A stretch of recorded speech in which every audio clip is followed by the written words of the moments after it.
Unitarian Universalists, we like to pride ourselves on holding a diversity of beliefs and opinions, so much so that it's virtually impossible to come up with one thing that we all have in common. But I think there is one thing that we all have in common. We ask a lot of questions.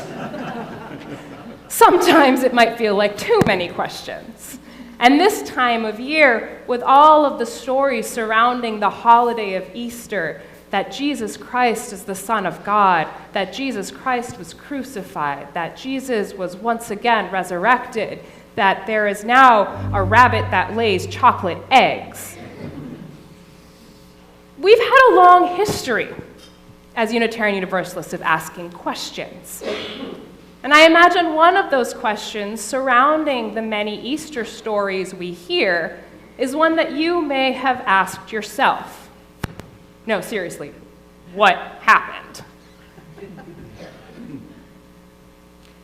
The stories of Jesus' resurrection, it seems impossible, maybe even illogical to some of us. It can feel like a wished-up fairy tale that defies the laws of science and, yes, a rabbit laying eggs. And at multiple different points in this story, what happened seems like a reasonable question to ask. And I imagine it's a question that not only our UU predecessors and our own selves have asked, but a question that was asked by the people in the stories themselves. Take Mary Magdalene, one of Jesus's often erased or forgotten apostles. In one version of the story, she comes to his tomb already grieving the loss of her teacher and leader and finds it empty. The fear and the shock of that first sighting of that empty tomb, I feel like that must have been a panic button moment. One where there were questions racing through her mind. What happened? Where is his body? Who took it? Why would they do that? What happened? Slowly, as she searches for details to that question, she takes in a little bit more information. She sees the empty linens that once were wrapped around her teacher, her friend. She sees mysterious strangers and angels telling her not to be afraid. Slowly, curiosity begins to creep into Mary's panic mode, and she begins to wonder more gently, what happened?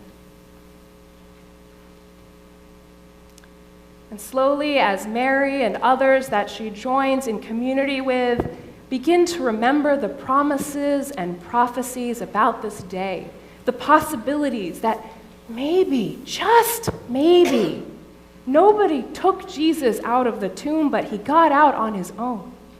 Maybe, just maybe, he had in fact risen. Hope and excitement slowly began to rise, and they began to ask, what happened? With the slightest smile, a pleading prayer of glee. What happened? In community, those early followers of Jesus moved from the fear and panic of what happened to the curiosity and hope of what happened. And in that place of shared wonder, they allowed themselves to imagine the impossible. What if that happened? They and the writers of the Easter stories chose to believe in what might seem impossible. They chose to believe in the return of love and goodness amidst the fear of despair and pain. They chose to see those empty linens in a different light, a light of hope, a light of possibility. They chose to believe that maybe, just maybe, the impossible was actually possible. And in choosing to believe in that particular what happened, they chose to believe in themselves.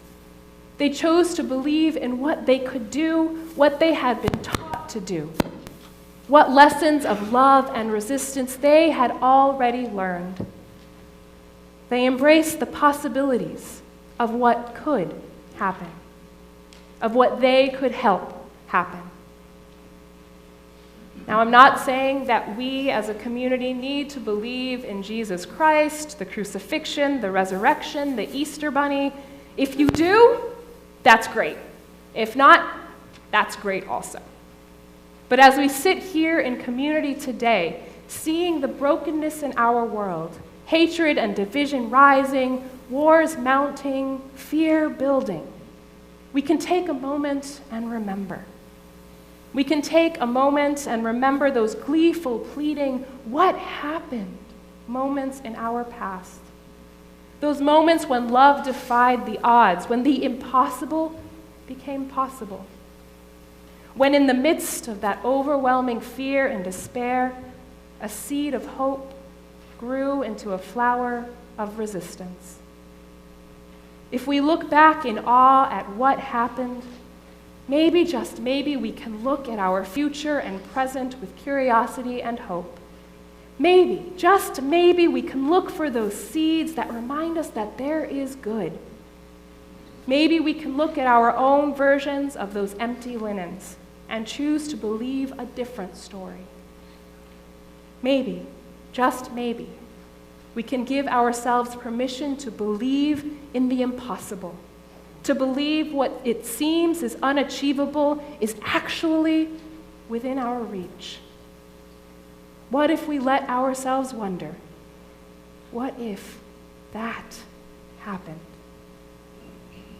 If we choose to believe in those impossibilities just for a moment, maybe, just maybe, we don't need to hit that panic button that I seem to have thrown away, which is great. Maybe, if like the people in those Easter stories, we choose to believe in something so good and hopeful, we'll be able to act on it in the faith that we could make something happen. And maybe, just maybe, those UUs in the future with their beautifully toned questioning skills will look back at our stories and say, no, seriously, what happened?